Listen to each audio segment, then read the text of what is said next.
16 Feb को paper है। Oscillations कितने मार्क्स का आ सकता है, ये अभी तक क्वेश्चन है। क्यों? पिछले साल ऑसिलेशंस बस 2 मार्क्स के लिए आया हुआ था।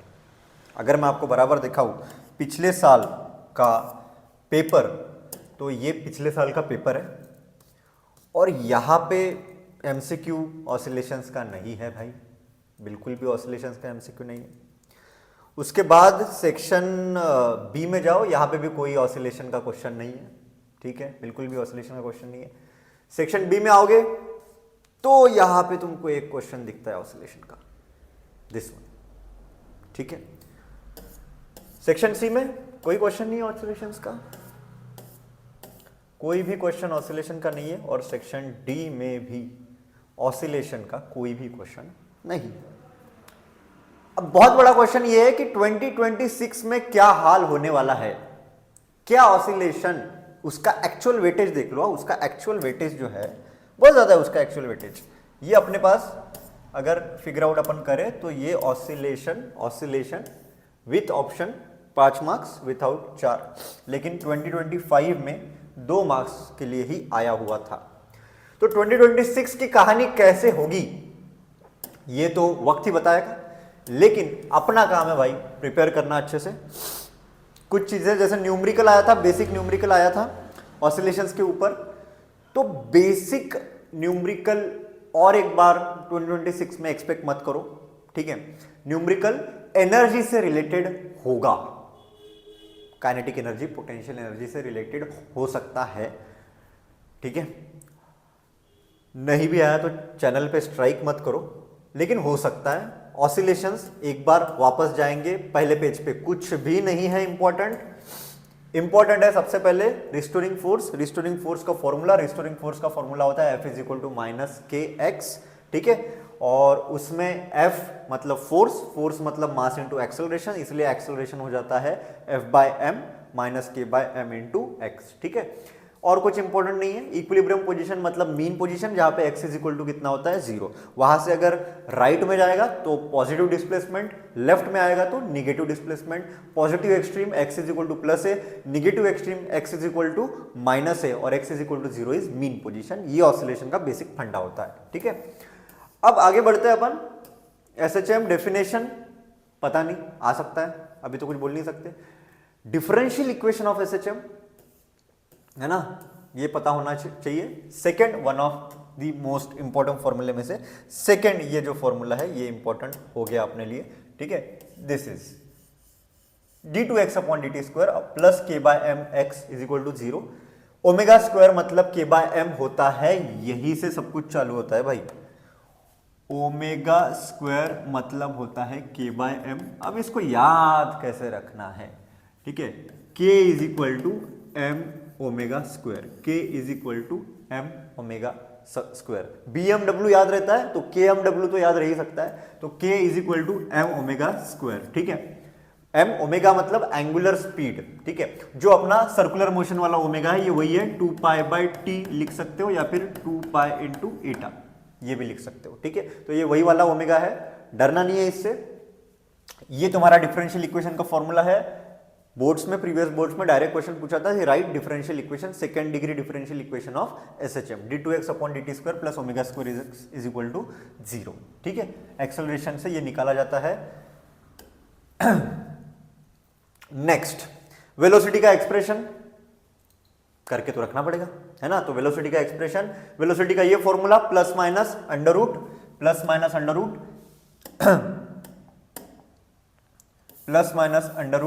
a² - x²। a क्या है? एम्पलीट्यूड। x क्या है? जिस भी पोजीशन, जितना भी वो दूर रहेगा मीन पोजीशन से, v है उसकी वेलोसिटी।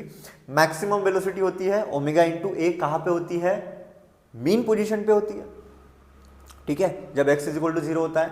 और मिनिमम वेलोसिटी कहां पे होती है? एक्सट्रीम पोजीशन पे होती है, दोनों भी, पॉजिटिव एक्सट्रीम और निगेटिव एक्सट्रीम दोनों में भी होता है। इन जनरल अगर तुम देखो तो ऑसिलेशंस ऐसा होता है कि भाई ये x इज = 0 है, ये x इज +a है और ये x इज -a है। ठीक है, यहां पे तुम्हारी वेलोसिटी मैक्सिमम होता है, यहां पे तुम्हारा एक्सेलरेशन मैक्सिमम होता है और यहाँ पे भी एक्सेलरेशन मैक्सिमम होता है इन निगेटिव डायरेक्शन। ठीक है, यहाँ पे तुम्हारा restoring force F is equal to minus K A होता है और यहाँ पे जो होता है F is equal two plus के ए और K की वैल्यू होती है m ओमेगा स्क्वायर। K क्या है? K फोर्स कांस्टेंट है, जिसको स्प्रिंग कांस्टेंट भी बोलेंगे स्प्रिंग के केस में। ठीक है, तो ये चीज तुमको याद रखना है। नेक्स्ट आगे बढ़ते भाई, क्या क्या इंपॉर्टेंट है इसके ऊपर चर्चा चालू है। जो भी चीज इधर जाएगी वो प्लस, बराबर है, जो भी चीज इधर जाएगी वो माइनस। ठीक है, तो ये भी तुमको याद रखना पड़ेगा।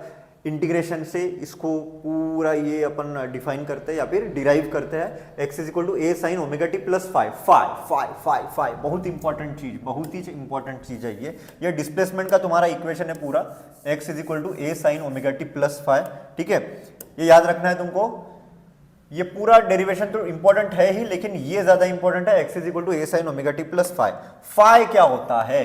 फाइव होता है इनिशियल फेज, जिसको इपोची भी बोलते हैं, है ना। सीबीएसई वाले कुछ अलग वे से प्रोनाउंस कर सकते हैं। और फाइव जो होता है वो कैसे कैलकुलेट करना है? Five is equal to sine inverse of x naught upon a. Numerical आ सकता है, फॉर श्योर बोल सकता हूं मैं कि न्यूमेरिकल आ सकता है, ऐसा ही कुछ। फाइव की वैल्यू हमेशा निकाल के रखना है। दिस इज इनिशियल फेज, मतलब स्टार्टिंग में at the start of SHM particle कहां पे है भाई। ठीक है, वो इनिशियल फेज देगा तुमको। ठीक है, नेक्स्ट आगे बढ़ते हैं। इंपॉर्टेंट फॉर्मूले तो अपन कवर करते ही जा रहे हैं, अलग अलग जगहों पे अलग अलग होगा डिस्प्लेसमेंट का जो इक्वेशन है इन टर्म्स ऑफ टाइम। ठीक है, नेक्स्ट वेलोसिटी कहां मैक्सिमम होती है, कहां मिनिमम होती है, ये तो मैंने बता दिया है तुमको। ठीक है, हाँ, ये ऐसा कुछ एसएचएम अभी अपन ने दिखा। पीरियड का formula T is equal to 2 pi under root of m by k, ये इंपॉर्टेंट फॉर्मूला है। और मैंने तुमको यही बोल रहा हूं मैं कि भाई टाइम पीरियड का फॉर्मूला याद रखो, कहीं पे भी फ्रीक्वेंसी का फॉर्मूला याद मत रखो, टाइम पीरियड का याद रखो। बाद में फ्रीक्वेंसी मतलब 1 अपॉन टाइम पीरियड होता है। ठीक है, फ्रीक्वेंसी मतलब 1 अपॉन टाइम पीरियड, इतना इंपॉर्टेंट है मेरे लिए। ये सब कुछ ये भंकस है, ये मेरे लिए इंपॉर्टेंट नहीं है। ईटा मतलब फ्रीक्वेंसी मतलब 1 upon time period. Time period का फॉर्मूला मैं पूरा याद रखूंगा। टाइम पीरियड मतलब 2 pi under root of m by k। ठीक है, तो ये मैं फॉर्मूला पूरा याद रखूंगा। डेफिनेशंस बेसिक टाइम पीरियड और फ्रीक्वेंसी की डेफिनेशन नहीं पूछने वाले, पूछेंगे तो डेफिनेशन डिफाइन एसएचएम बोलेंगे। ठीक है, या फिर डिफाइन एसएचएम बोला तो वो पूरा लिखना पड़ेगा। ठीक है, लेकिन ये तो डेफिनेशंस नहीं पूछने वाले। स्प्रिंग के बारे में एक बार जस्ट बता देता हूं, क्वेश्चन बहुत रेयर चांस है कि आया तो बहुत अच्छी बात है। Series combination, parallel combination. देखो स्प्रिंग्स इन सीरीज याद कैसे रखना है, देखो भाई, springs in series is equal to resistors in parallel. Springs in series is equal to, अगर ये K1 है, अगर ये K2 है, तो springs in series is equal to resistors in parallel. Resistors in parallel ये तुमने 10th में पढ़ा होगा। और स्प्रिंग्स इन पैरेलल मतलब डायरेक्ट रिजिड को बॉडी, जो भी रिजिड जहां पे भी वो रिजिड सरफेस पे लगा है, उसके बाद डायरेक्ट वो मास को लगेगा वाइब्रेटिंग। ठीक है, अगर ये K1 है, अगर ये K2 है, तो springs in parallel is equal to resistors in series. ठीक है, springs in parallel is equal to resistors in series, ये तुम याद रख सकते हो। रेफरेंस सर्कल मेथड बहुत बार कंफ्यूजन होता है बच्चों को। इट इज जस्ट प्रोजेक्शन, जैसे अपन कोई भी वेक्टर को प्रोजेक्ट करते हैं, ए साइन थीटा ए कॉस थीटा, वैसे ही भाई सर्कुलर मोशन में एक रॉड घूम रहा है, उसका अगर मैं प्रोजेक्शन निकालूं हॉरिजॉन्टल एक्स एक्सिस पे, तो वो मेरा एसएचएम होगा। ठीक है, मोस्टली एक्स एक्सिस वाला नहीं कंसीडर करते अपन, वाई एक्सिस वाला कंसीडर करते हैं, इसलिए वो साइन के टर्म्स में आ जाता है। X is equal to A sine omega T plus five. ठीक है, यही इस पूरे आख्यान में बोला गया है। ठीक है, फेज इन एसएचएम बता दिया मैंने। फेज, इनिशियल फेज कैसे निकालना है तुमको, डेल्टा जिसको अपन बोलते हैं, फिर फाई जिसको अपन बोलते हैं, sine inverse of x naught upon a. ठीक है, ग्राफ के ऊपर चलो, पिछले साल तो इसको कुछ वेटेज ही नहीं था, लेकिन ग्राफ थोड़ा देख लेना अच्छे से कि ग्राफ कैसे बनाए हुए हैं। एक चीज याद रखना है, तुमको शॉर्टकट बता देता हूं कि डिस्प्लेसमेंट और एक्सेलरेशन का ग्राफ एक दूसरे का मिरर इमेज होता है। ठीक है, एक्स एक्सिस पे टाइम लिखना है, वाई एक्सिस पे उसकी मैक्सिमम और मिनिमम वैल्यू। बहुत बार अपन गलती करते थे, प्लस ए लिखते हैं, या प्लस ए ही लिखते हैं, प्लस ओमेगा रहेगा, मैक्सिमम वेलोसिटी मैक्सिमम एक्सेलरेशन। ठीक है, वेलोसिटी का ग्राफ यहां से 90 डिग्री आगे जाना है, बस T/4 आगे जाना है, उसको कट कर दो, ये पूरा वेलोसिटी का ग्राफ है। ठीक है, बराबर देख लेना कि ग्राफ्स कैसे बने हुए हैं। Next, composition of two SHMs, direct फॉर्मूले याद रखो, अगर तुमको डेरिवेशन करना नहीं है तो डेरिवेशन स्किप कर सकते हैं अपन। डायरेक्ट फॉर्मूले याद रख लो भाई, दो फॉर्मूले है, न्यूमेरिकल आ गया 3 मार्क्स का तो भाई वल्ला वल्ला।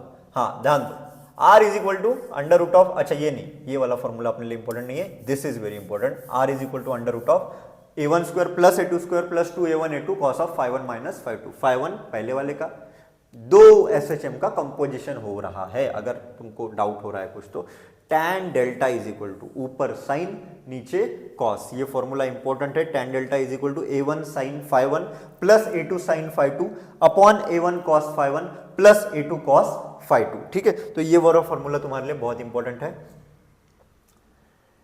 नेक्स्ट आते हैं अपन एनर्जी के ऊपर। एनर्जी का जो पूरा डेरिवेशन है वो पहले तो वर्क डन लेके पोटेंशियल एनर्जी को जस्टिफाई करते हैं अपन, हाफ के एक्स स्क्वायर, वेलोसिटी को लेके, वेलोसिटी का जो एक्सप्रेशन है उसको लेके। देखो 3 एक्सप्रेशन तुमको याद रखना है, ठीक है। x is equal to a sine omega T plus five. Velocity जैसे यहां पे दिया होगा, देखो वेलोसिटी मतलब इसका डेरिवेटिव, इसका डेरिवेटिव मतलब हो जाएगा omega a cos of omega T plus five. And acceleration मतलब वेलोसिटी का भी डेरिवेटिव, ये याद रखना है तुमको, ठीक है। तो ये आ जाएगा भाई minus omega square A sine of omega T plus five, ठीक है। ये 3 फॉर्मूले इन शॉर्ट मैंने बता दिए कि ये 3 फॉर्मूले तुम्हारे काम के हैं, बहुत काम के, ठीक है। डेरिवेशन करके रखो, इंपॉर्टेंट है, आ सकता है भाई रिस्क नहीं लेना है, ठीक है। आ सकता है तो डेरिवेशन बिल्कुल करेंगे। Kinetic energy plus potential energy, दोनों ही जो काइनेटिक एनर्जी है और जो पोटेंशियल एनर्जी है वो दोनों को अगर तुम ऐड कर दो तो टोटल एनर्जी बनता है। टोटल एनर्जी किस किस चीजों पे डिपेंडेंट है ये तुमको याद रखना बहुत जरूरी है, ठीक है। किस किस चीजों पे टोटल एनर्जी तुम्हारी डिपेंड करती है। ग्राफ बहुत इंपॉर्टेंट है, टोटल एनर्जी चेंज नहीं होती, ये काइनेटिक एनर्जी है, पोटेंशियल एनर्जी यहाँ पे मिलती है, x is equal to a upon root 2 पे, ठीक है। सिंपल एसएचएम, सिंपल पेंडुलम की डेफिनेशन याद करके रख दो। डेफिनेशन मैंने एसएचएम की बोला और बाद में ये बोल रहा हूं, ठीक है। तुमको इसका डेरिवेशन टाइम पीरियड का, देखो टाइम पीरियड का डेरिवेशन हमेशा ही इंपॉर्टेंट होता है, तो टाइम पीरियड का भूलो मत, इस बार देखते हैं अभी 2026 में कैसा बनता है। टाइम पीरियड अगर कोनिकल और सिंपल में बोलूंगा तो मुझे लगता है ये कोनिकल पेंडुलम को ज्यादा वेटेज होना चाहिए। सिंपल पेंडुलम को चलो 60-40 भी बोल दे, ले इसकी भी रिस्क नहीं ले सकते अपन, तो t is equal to 2 pi under root of L upon G. Numerical भी आ सकता है लेकिन ठीक है वो तो थोड़ा और आगे हो जाएगा, लेकिन इसका डेरिवेशन तो अपन करके रख सकते हैं। Seconds pendulum, time period 2 seconds होता है, ठीक है। फॉर्मूला इंपॉर्टेंट है, ये टाइम पीरियड का ये वाला जो फॉर्मूला है ये तुम्हारे लिए इंपॉर्टेंट है, t is equal to 2 pi under root of L upon G. Seconds pendulum के लिए ये इतना लेंथ होता है, ठीक है। न्यूमेरिकल आया, बहुत अच्छी बात है। डेरिवेशन में मार नहीं खाना है, डिफरेंशिएशन कर लो कोनिकल पेंडुलम और सिंपल पेंडुलम का, ठीक है। इंपॉर्टेंट है, करना पड़ेगा, दोनों का डिफरेंशिएशन करके रख दो। एंगुलर एसएचएम उधर उतना नहीं गए तो भी चलेगा, टॉर्क वहां पे फोर्स है, यहाँ पे टॉर्क है, वहां पे के है, यहाँ पे सी है, वहां पे एक्स है, यहाँ पे थीटा है एंगुलर एसएचएम में, ठीक है। इतना याद रखो। म्यू और ये वाला जो है ना, ये पूरा 2 pi under root of I upon mu भी, ये वाला क्वेश्चन आया था 3 मार्क्स का। लेकिन वही है कि ये सेम क्वेश्चन जो है मतलब यहां पे भी दिया हुआ है और दूसरा ये मैग्नेटिक मटेरियल्स में भी है, तो इसलिए अपन ने मैग्नेटिक मटेरियल्स में कंसिडर किया है। यहां पे भी अगर कंसिडर करते हैं तो 5 मार्क्स बनते हैं, ठीक है, बनते हैं 5 मार्क्स। लेकिन वही है कि उधर कंसिडर करेंगे, यहां पे भी कंसिडर करेंगे, तो ऑब्वियसली, ठीक है। नेक्स्ट, हाँ, ये डैम्प्ड ऑसिलेशंस, 2 कांस्टेंट रहते हैं, ये होता है डैम्पिंग कांस्टेंट जो वेलोसिटी, अगेन ये डैम्पिंग फोर्स वेलोसिटी पर डिपेंड करता है। और ये इंपॉर्टेंट क्या है इसमें, तो इंपॉर्टेंट मैं ये बोलूंगा कि ये थोड़ा इंपॉर्टेंट है, अगर पूछ लिया तो डायरेक्ट पूछेंगे, ठीक है। नेक्स्ट, टाइम पीरियड इंपॉर्टेंट हो जाता है, थोड़ा टाइम पीरियड इंपॉर्टेंट हो जाता है फॉर्मूले के पॉइंट ऑफ व्यू से, बाकी इसमें से कुछ याद नहीं रखा तो भी चलेगा, ठीक है। फॉर्मूला बस थोड़ा रट्टा मारना पड़ेगा ये, बाकी फ्री ऑसिलेशन, फोर्स ऑसिलेशन वो तो अभी स्किप कर लिया तो भी चलेगा, ठीक है। तो ये सारी चीजें हैं एसएचएम की। 5 मार्क्स है, 3 मार्क्स डाइल्यूटेड है क्योंकि मैग्नेटिक मटेरियल्स का भी तुमको नॉलेज होना चाहिए, ठीक है। तो ये सारी चीज़ें ऑसिलेशंस के पॉइंट ऑफ व्यू से हैं। Thank you. और नेक्स्ट चैप्टर, अभी ये आज का हो गया, नेक्स्ट चैप्टर भी आएंगे। और बिल्कुल फिजिक्स के लिए डरो मत, थ्योरी के ऊपर अभी थोड़ा ज़्यादा फोकस करो। अगर तुम लोगों ने एंट्रेंस के लिए प्रिपेयर किया होगा 11th-12th में, तो अभी थ्योरी के ऊपर फोकस करो नेक्स्ट 2 to 3 डेज में, ठीक है, कि मैं थ्योरी कैसे लिखूंगा और लिख लिख के देखो, ठीक है।